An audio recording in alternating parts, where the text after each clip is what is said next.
Mau sampai kapan teman-teman jaga toko sepeda seharian hanya untuk memastikan tidak ada selisih stok? Assalamualaikum warahmatullahi wabarakatuh. Mengandalkan sistem manual di toko sepeda bukan hanya akan membuat pikiran kita lelah, tapi juga membuat kita tidak punya waktu luang. Karena semua harus dicek sendiri.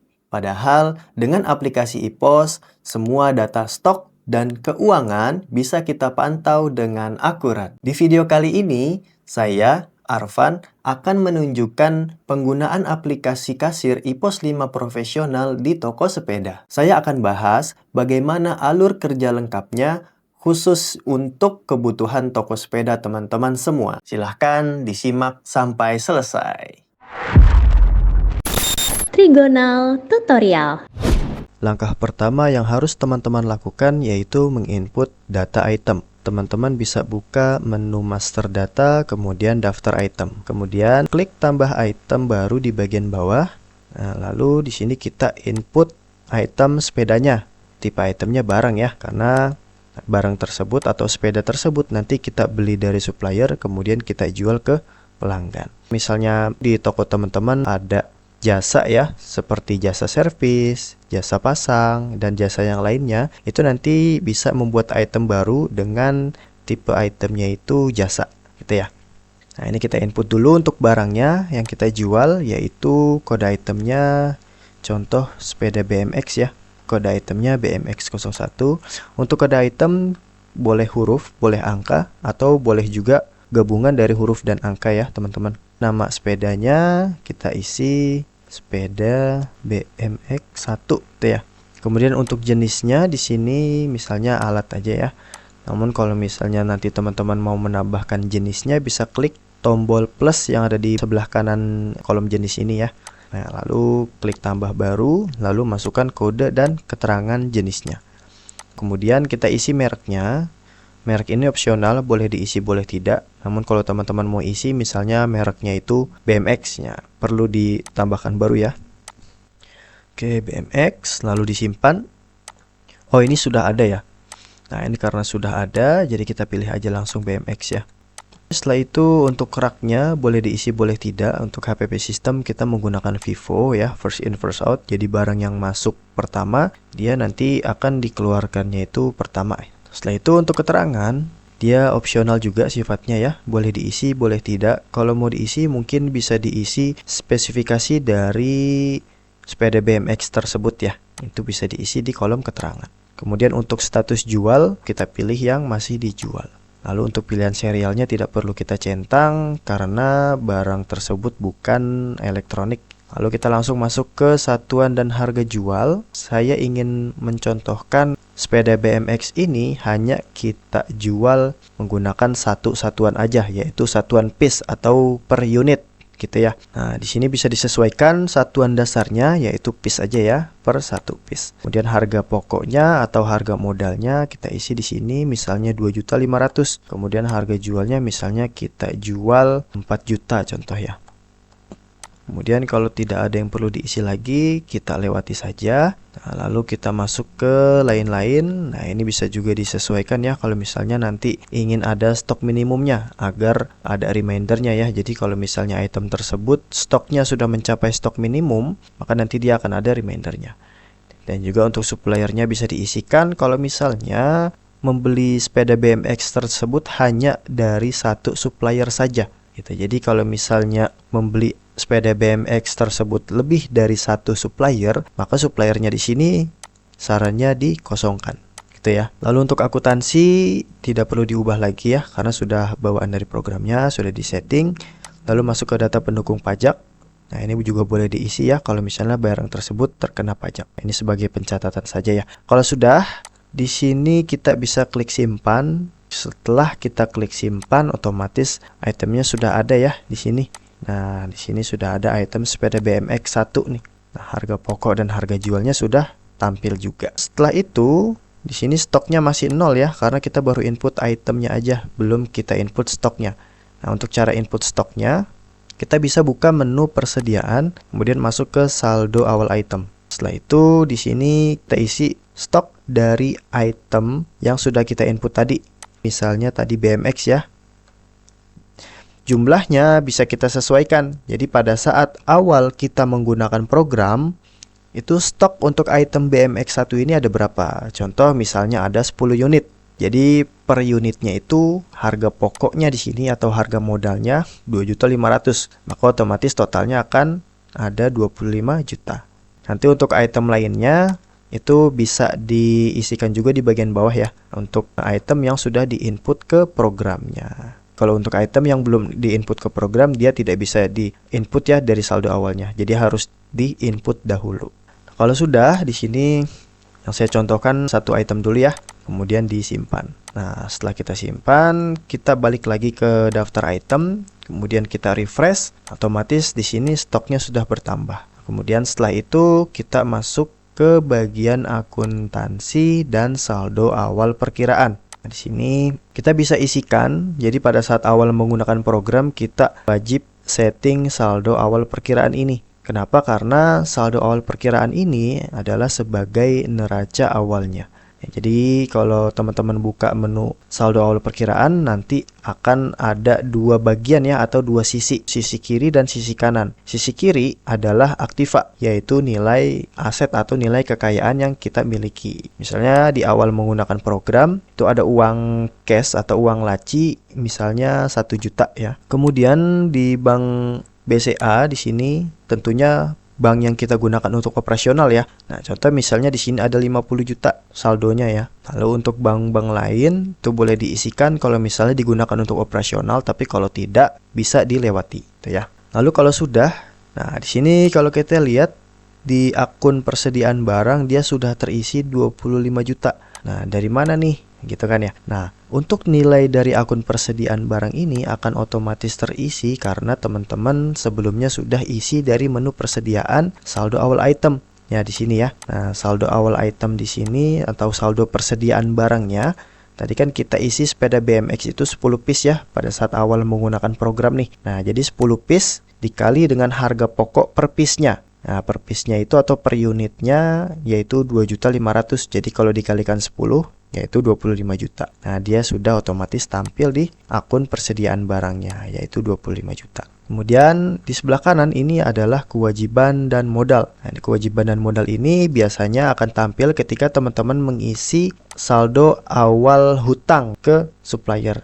Jadi kalau misalnya ada saldo awal hutang ke supplier pada saat teman-teman awal menggunakan programnya, teman-teman sebelum mengisi saldo awal perkiraan isi dulu saldo awal hutangnya, gitu ya. Contoh ada hutang ke supplier misalnya 200.000, nanti bisa diisi, nanti otomatis dia akan tampil di bagian hutang usaha ini, gitu ya. Nah, kemudian jika sudah diisi untuk aktiva dengan kewajiban dan modal, kalau ada yang perlu diisi di masing-masing kolomnya bisa diisikan ya. Kalau tidak perlu, maka bisa dikosongkan saja. Nah, langkah terakhir teman-teman perlu menyesuaikan atau menyeimbangkan total aktiva dengan total kewajiban ditambah modal. Kalau kita lihat di bagian kiri ini ada total aktiva yaitu sebesar 76 juta dan kewajiban dan modal ini di bagian sebelah kanan dia masih 0 ya. Nah, ini antara nilai kiri atau nilai aktiva dengan nilai kewajiban ditambah modal dia harus seimbang, harus sama ya. Karena kalau misalnya tidak seimbang ketika disimpan, nah, dia akan muncul keterangan total aktiva harus sama dengan kewajiban ditambah modal. Jadi di sini harus disimpan dulu ya, 76 juta. Kalau sudah bisa disimpan. Nah, setelah disimpan, maka otomatis program sudah bisa digunakan. Nah, selanjutnya kita ingin input transaksi pembeliannya ya. Teman-teman bisa buka menu pembelian, kemudian daftar pembelian. Nah, ini untuk menginput stok ya, apabila stok tersebut didapat dengan cara beli dari supplier. Jadi kita mengeluarkan modal ya untuk pembelian stok tersebut. Sebelum kita mengisi atau menginput transaksi pembeliannya, kita wajib isi dulu daftar suppliernya. Caranya kita bisa buka menu master data, kemudian daftar supplier, kita klik tambah di bagian bawah. Nah, yang wajib diisi yaitu kode dan nama saja ya. Alamat dan lain-lain sifatnya opsional, boleh diisi, boleh tidak. Untuk kode juga bisa auto dan bisa juga manual. Misalnya namanya di sini supplier A, kalau sudah bisa disimpan ya. Setelah disimpan, kita coba sekalian input untuk data pelanggannya. Di sini ya, buka menu master data, daftar pelanggan. Misalnya tambah baru, misalnya di sini pelanggan. Nah, untuk data pelanggan yang wajib diisi itu 3 ya, yaitu kode, nama, dan grup pelanggan. Yang lain-lainnya sama ya. Sifatnya opsional, boleh diisi, boleh tidak. Nah, ini kita isi general, pelanggan umum, kemudian kita simpan. Setelah itu kita coba input transaksi pembeliannya ya. Contoh sepeda BMX tadi stoknya sudah menipis, kemudian teman-teman ingin melakukan restock barang ya dari supplier. Ya, caranya bisa buka menu pembelian, daftar pembelian, kemudian klik tambah di bagian bawah. Nah, isi dulu itemnya ya. Di sini misalnya BMX tadi ya. Misalnya beli 5 unit, ya per unitnya 2.500.000. Kalau sudah kita lakukan pembayaran di sini ya. Misalnya bayarnya menggunakan uang BCA ya. Kemudian disimpan. Nah, lalu kita sesuaikan suppliernya di sini supplier A ya. Setelah itu kita simpan transaksinya. Otomatis setelah kita input transaksi pembeliannya di daftar item, stoknya sudah bertambah yang tadinya 10 menjadi 15 gitu ya. Oke, setelah kita input transaksi pembelian, langkah selanjutnya kita coba input transaksi penjualan. Untuk input transaksi penjualan itu bisa menggunakan 2 modul ya. Yang pertama bisa menggunakan modul daftar penjualan dan juga daftar penjualan kasir. Jadi kalau teman-teman notanya itu menggunakan faktur ya atau kertas A4 atau setengah A4 itu bisa menggunakan daftar penjualan. Tapi kalau menggunakan printer stroke atau mini printer seperti di minimarket itu bisa menggunakan daftar penjualan kasir. Nah, di sini biasanya menggunakan yang daftar penjualan ya, menggunakan faktur ya atau kertas A4 atau setengah A4. Kemudian kita klik tambah. Kemudian pelanggannya kita isi di sini misalnya pelanggan A ya. Lalu misalnya pelanggan A tersebut membeli item sepeda ya BMX 1 di sini ya. Nah, ini sudah membeli, misalnya dia beli 3 contoh ya. Nah, totalnya berarti 4 juta dikali 3 ya, yaitu 12 juta. Kalau sudah dimasukkan di sini untuk pembayarannya, misalnya 12 juta, pembayarannya transfer misalnya ke bank BCA ya. Kemudian di oke, lalu simpan. Setelah itu, kalau kita cek di bagian daftar item, nanti stoknya sudah berkurang ya. Yang tadinya 15 ya menjadi 12 karena sudah terjual sebanyak 3 piece. Untuk melihat mutasinya dari mana? Nah, kita bisa klik itemnya lalu kita klik kartu stok. Nah, nanti akan tampil di sini mutasinya. Awalnya saldo awalnya kita input 10, kemudian kita input pembelian 5, sisanya 15, kemudian ada transaksi penjualan 3 ya. Jadi saldo saat ini atau sisa stoknya 12 unit ya atau 12 piece gitu.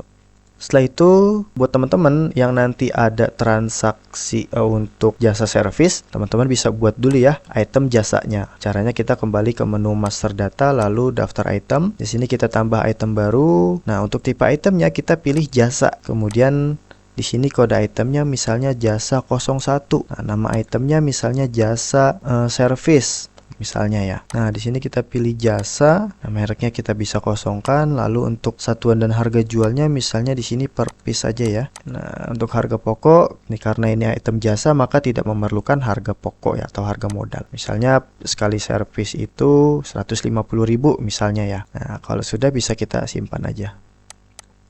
Nah, gitu ya. Jadi kalau misalnya nanti ada jasa servis, ada yang mau servis aja, datang ke toko dia hanya melakukan servis, maka bisa diinput di penjualan langsung ya. Menu penjualan, daftar penjualan, tambah. Nah, misal di sini pelanggannya umum ya, contoh. Nah, misalnya kita input di sini item jasa. Nah, dia hanya menginput, hanya melakukan jasa servis saja. Nah, bisa diisi di sini 150.000. Nah, lalu kita sesuaikan untuk kodenya di sini misalnya kas kecil ya atau uang cash. Lalu kita oke, lalu kita simpan. Nah, seperti itu ya untuk menginput item jasa.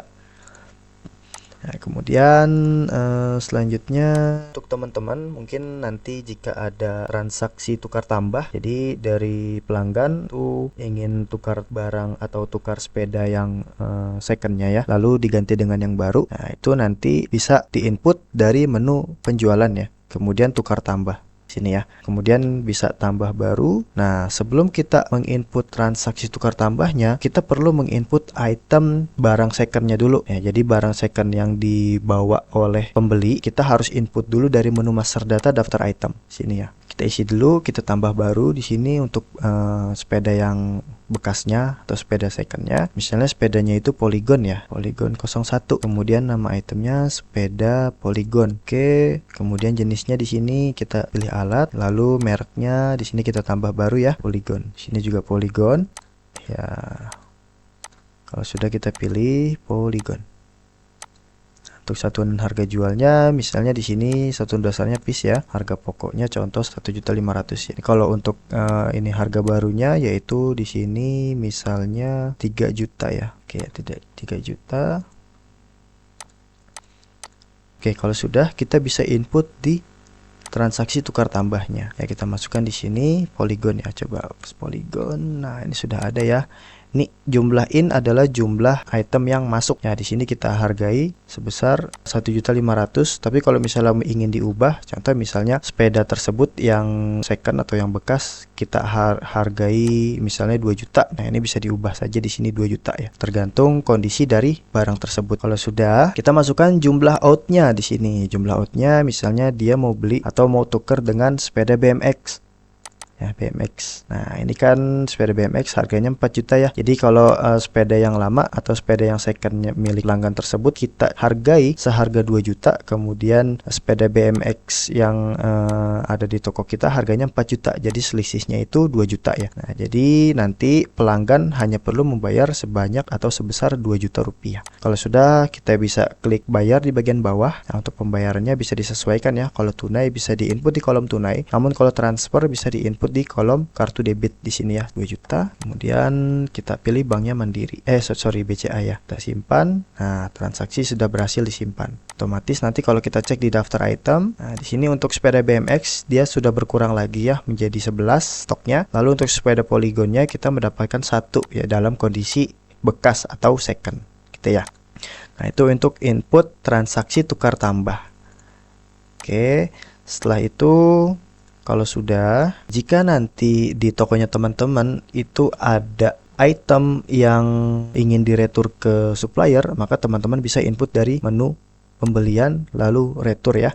Nah, di sini saya coba input dulu salah satu itemnya, yaitu misalnya ya kita input misalnya di sini pedal ya. Contoh pedal gitu ya, pedal besi misalnya, pedal besi ya. Nah, jenisnya alat, nah, mereknya kita kosongin aja ya. Nah, satuan dasarnya piece, kemudian harga pokoknya di sini misalnya 70.000, kemudian kita jualnya 100.000 ya.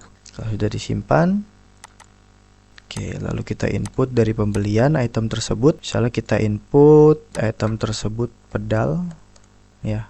Pembelian sini misalnya kita beli 10 ya, kemudian suppliernya supplier A. Setelah itu kita bayar 700.000 uang cash, kita simpan. Nah, contoh misalnya kita sudah membeli item pedal besi sebanyak 10 piece. Nah, ternyata ada item yang rusak ya. Setelah sampai di toko, contoh ada item yang rusak. Kemudian ingin kita retur. Kalau item tersebut bisa diretur, kita bisa input dari menu pembelian lalu retur pembelian. Kemudian kita tambah baru, kita sesuaikan untuk suppliernya ya. Di sini yang perlu disesuaikan yaitu supplier dan PPN-nya. Pastikan kita sudah sesuai dahulu ya untuk PPN-nya. Kalau misalnya di transaksi pembeliannya itu PPN-nya include, nah, maka pada saat kita input transaksi returnya PPN-nya juga harus include ya. Kalau sudah, kita masukkan di sini suppliernya tadi supplier A, kemudian kodenya pedal.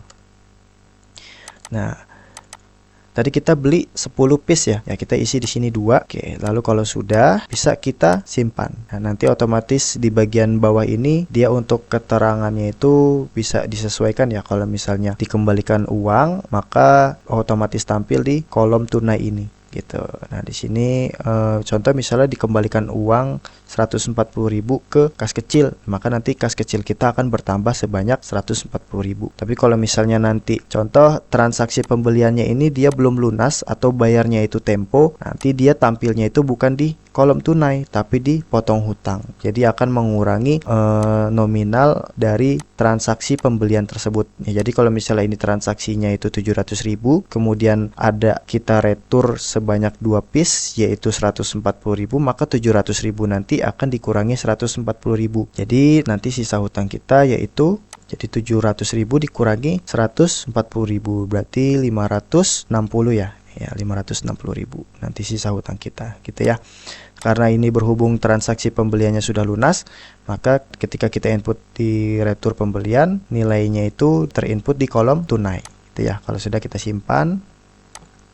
Oke, setelah kita simpan, kita cek di bagian daftar item. Di sini pedal besi yang tadinya 10, coba kita refresh. Nah, dia stoknya sudah berkurang menjadi 8 karena kita retur 2 ya. Kita cek di kartu stok. Di sini sudah ada keterangannya ya. Pembelian 10, retur 2. Jadi sisanya 8. Nah, kemudian setelah itu, jika nanti teman-teman di tokonya itu ada input untuk biaya operasional toko, nah, maka bisa diinput dari menu akuntansi kemudian kas keluar ya. Di sini ya, di sini ada kas masuk dan kas keluar. Kas masuk itu fungsinya untuk menginput saldo yang masuk gitu ya. Contoh seperti suntikan dana atau misalnya di tokonya teman-teman itu di depan halamannya itu luas ya. Kemudian ada pedagang lain yang sewa lapak. Nah, nanti setiap bulannya pedagang tersebut store ke tokonya teman-teman. Yaitu nanti untuk pendapatannya bisa diinput dari kas masuk. Nah, di sini saya contohkan dulu mungkin yang kas masuk dulu ya. Nah, contoh untuk pendapatan biaya sewa lapak ya. Di sini kita perlu membuat akunnya dulu ya di menu akuntansi, kemudian daftar perkiraan, lalu masuk ke pendapatan. Ya, di sini pendapatan lain boleh ya, atau pendapatan juga nggak masalah sih, teman-teman bisa sesuaikan aja. Nah, contoh pendapatan lain dah. Oke, posisinya di bawah pendapatan lain. Oke, kode perkiraannya kita sesuaikan di sini yang belum ada ya. Contoh misalnya 1100. Namanya pendapatan sewa lapak. Nah, kita simpan. Oke, kalau sudah kita tutup ya. Lalu kita masuk ke kas masuk, kita tambah baru. Setelah itu masuk ke akunnya misalnya Bank BCA ya. Jumlahnya misalnya setiap pedagang tersebut transfer itu per bulannya kita kasih uang sewa, kita tarifkan uang sewanya itu misalnya 1 juta ya per bulan. Kemudian keterangannya misalnya pembayaran sewa lapak. Misalnya lapak bulan Maret misalnya. Sini kode akunnya berarti kita pilih tadi ya, 7 ya. 7 itu pendapatan lain. Nah, ini ya, pendapatan sewa lapak. Nah, ini ya, pendapatan sewa lapak. Oke, kalau sudah kita masukkan keterangannya, lalu kita masukkan totalnya sama dengan yang ini ya, 1 juta. Kalau sudah bisa disimpan. Ya, setelah disimpan, nah itu tadi untuk cara input kas masuk ya. Nanti laporan kas masuk ini akan tampil di laporan laba rugi. Nah, sebelum kita cek laba ruginya, kita input dulu di kas keluarnya untuk input biaya operasional. Contoh misalnya seperti bayar gaji karyawan, bayar listrik, bayar telepon kalau ada gitu ya. Nah, kita klik tambah, lalu masuk ke keluar dari akun. Nah, di sini kita input pembayarannya dari mana? Contoh misalnya dari kas kecil. Misalnya kas kecil 400.000 misalnya kita bayar ini ya, bayar wifi atau bayar internet Maret. Oke, di sini kode akunnya sudah ada ya di nomor 6 dia biaya. Nah, ini biaya internet ya, biaya internet ya 400.000. Kalau sudah kita simpan. Nah, setelah kita simpan, kemudian kita bisa cek di bagian laporan keuangan lalu laba rugi. Ya, di sini kita bisa cetak. Nanti akan tampil seperti ini ya. Untuk pendapatan jualnya dapat 14 juta, kemudian pendapatan jasa 150.000, maka total pendapatannya yaitu 14.150.000. Kemudian HPP. Nah, HPP ini adalah harga pokok penjualan atau harga modal ya. Jadi untuk cara membacanya yaitu total pendapatan dikurangi dengan harga pokok penjualan ya, atau total HPP. Jadi laba kotornya di sini, laba kotor yang kita dapatkan yaitu 6.150.000. Nah, laba kotor ini belum dikurangi dengan biaya-biaya selama 1 bulan. Ya, nanti biaya-biaya tersebut akan tampil di bagian bawahnya lagi di sini. Ini ada biaya umum. Nah, ini kita input biaya internet. Biaya internet 400.000. Nah, otomatis nanti akan berkurang ya. Jadi 6.150.000 ini akan dikurangi 400.000. Nanti kalau ada biaya-biaya lain, contohnya biaya listrik ya, biaya gaji karyawan ya, nanti juga akan ini ya, tampil di sini. Nah, kemudian kita akan lihat lagi di sini ada biaya tambahan yaitu pendapatan lain yang kita dapat dari pendapatan sewa lapak tadi ya sebesar 1 juta. Nah, maka dari hasil tadi ya, pendapatan jual dikurangi dengan harga pokok penjualan, kemudian hasil dari laba kotor itu dikurangi dengan biaya-biaya selama 1 bulan. Nah, nanti akan ditambah lagi dengan biaya yang kita dapatkan selama 1 bulan tersebut. Misalnya di sini ada sewa lapak yang berarti bertambah 1 juta, maka untuk total pendapatan usaha teman-teman selama 1 bulan tersebut itu rugi atau laba. Kalau misalnya hasilnya plus atau tidak minus, di sini berarti untung ya atau laba. Gitu. Jadi labanya itu untung sebanyak atau sebesar 6.750.000. Tapi kalau minus berarti rugi. Gitu ya.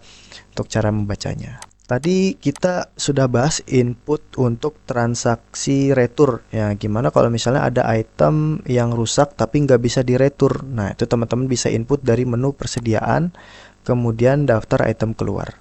Nah, di sini ada item masuk dan item keluar ya. Jadi item masuk ini fungsinya untuk menginput stok yang didapat tanpa mengeluarkan biaya atau modal. Contoh misalnya item bonus gitu ya. Jadi teman-teman misalnya beli sepeda 100 piece, kemudian dari supplier dikasih bonus 2 piece atau 2 unit. Nah, itu nanti 2 unit tersebut bisa diinput dari menu item masuk. Dan nantinya ketika 2 unit tersebut yang bonusnya nanti laku, maka akan menjadi 100% keuntungan apabila item tersebut laku gitu ya. Nah, kemudian untuk daftar item keluar itu digunakan untuk menginput item yang kita gunakan sendiri atau item tersebut rusak tetapi tidak bisa kita retur. Nah, di sini kita coba contohkan ya untuk input item keluar. Nah, di sini misalnya kita input item pedal tadi ya. Misalnya pedal tersebut sudah tidak bisa diretur lagi ke supplier. Jadi mau nggak mau kita harus buang. Nah, kita input di situ di sini ya item pedal ya. Kemudian keterangannya misalnya rusak. Nah, lalu jumlahnya 1 piece. Setelah itu kita simpan. Nah, nanti ketika kita input di daftar item keluar, dia nanti akan menjadi 100% kerugian karena item tersebut kita buang gitu ya. Nah, nanti di daftar item stoknya juga sudah berkurang. Ya, di sini menjadi 7 ya. Kalau kita cek kartu stok, nah ini ya. Tadinya 8, kita input di item keluar, sisanya 7. Nah, seperti itu ya. Lalu selanjutnya kita bisa cek laporan pembelian di sini ya. Tadi kita menginput pembelian ke supplier, kita cek di sini. Nah, nanti tampil seperti ini ya. Untuk yang rekap. Ya, rekap dia per transaksi akan tampil. Kemudian kalau teman-teman pilih yang detail, nanti dia akan tampil barangnya. Nah, di sini nama barangnya tampil, pedal besi juga tampil gitu ya. Nah, lalu untuk harian di sini tidak full ya, maksudnya tidak tampil per transaksi, dia hanya jumlah transaksinya aja di sini, yaitu 2 transaksi. Nah, seperti itu mungkin teman-teman bisa cek. Lalu di laporan penjualan juga nanti akan tampil ya. Di sini saya mau cek yang laporan rekapnya. Di sini ada 2 transaksi, ada sepeda, kemudian jasa servis. Nah, gitu ya. Kemudian selanjutnya di sini ada laporan tukar tambah juga ya. Laporan tukar tambah. Nah, ini juga bisa kita cek ya. Untuk detailnya kita cek dari yang detail. Nah, sini ya. Nah, jadi yang tadi dijual atau kita mendapatkan item atau sepeda second yaitu sepeda Polygon, yang kita jual yaitu sepeda BMX. Nah, seperti ini ya. Ditampil juga. Kemudian selanjutnya kita bisa cek juga laporan untuk kas masuk tadi ya yang kita input di sini. Nah, di sini sudah ada pendapatan sewa lapak 1 juta kita dapatkan ya dari laporan kas masuk. Kemudian dari laporan kas keluar dia juga sudah ada ya. Nah, ini sudah kita input biaya internet sebesar 400.000. Nah, itu tadi cara penggunaan aplikasi IPOS 5 di toko sepeda. Bawa usaha teman-teman ke level selanjutnya bersama Trigonal Software. Cek link yang ada di deskripsi untuk tanya-tanya lebih lanjut atau langsung memesan. Kami juga menyediakan paket lengkap dengan perangkat kasir dan pelatihannya. Terima kasih sudah menonton. Salam sukses. Wassalamualaikum warahmatullahi wabarakatuh.